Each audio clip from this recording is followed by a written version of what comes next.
Колеги, ми продовжуємо робочий день. До слова запрошується.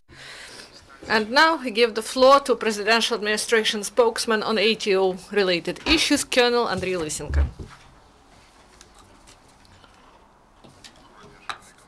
Good afternoon, dear colleagues. Now, the information about the events in the ATO area during the last 24 hours. Firstly, I would like to say that in Lugansk area, ceasefire continues, and in the Donetsk area, the epicenter of the military actions is Avdiivka. And there's half of all the shellings that are observed in the Donetsk area. The enemy actively uses mortars. In the course of mortar shelling delivered by the enemy in Avdiivka, a house was damaged. Several animals were killed. There were no losses among people.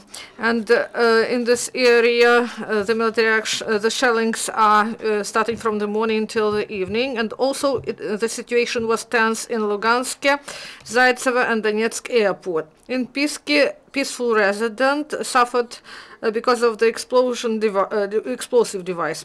In the Donetsk area, during the last 24 hours, there were 55 enemy shellings, including 18 mortar shellings, and the enemy launched more than 100 mines of different caliber.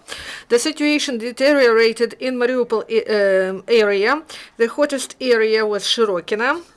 There was a number of mortar shellings. In Marienka, an enemy sniper was active twice, and in Krasnogorovka there was a mortar shelling, and in Novotroitsk the militants used APC.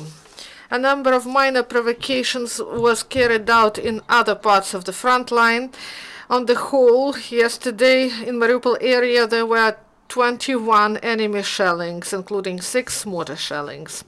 During the last 24 hours, in the result of the military actions, there were no Ukrainian servicemen who were killed and 4 were wounded.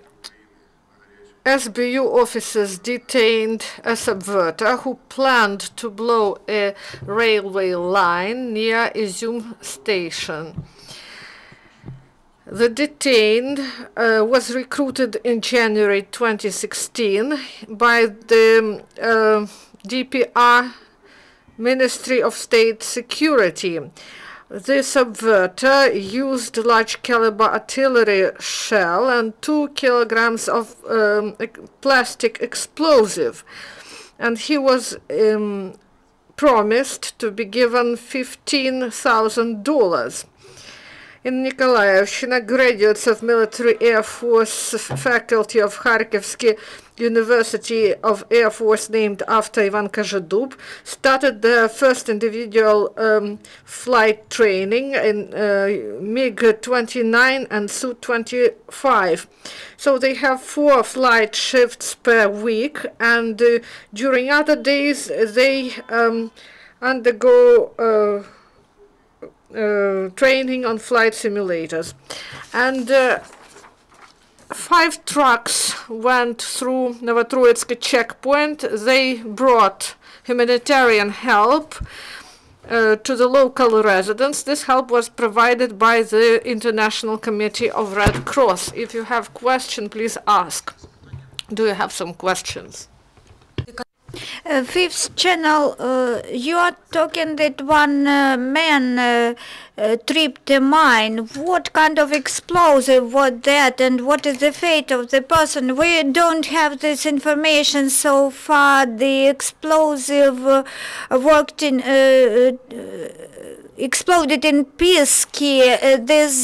We many times warned civilians to move only on the cleared territories where mines have already been neutralized, and the civilian ignored our advice. We don't know so far what kind of explosive device it was. Are there any more questions? We have no more questions. Thank you, Mr. Lysenko. The press briefing is over. The next press briefing will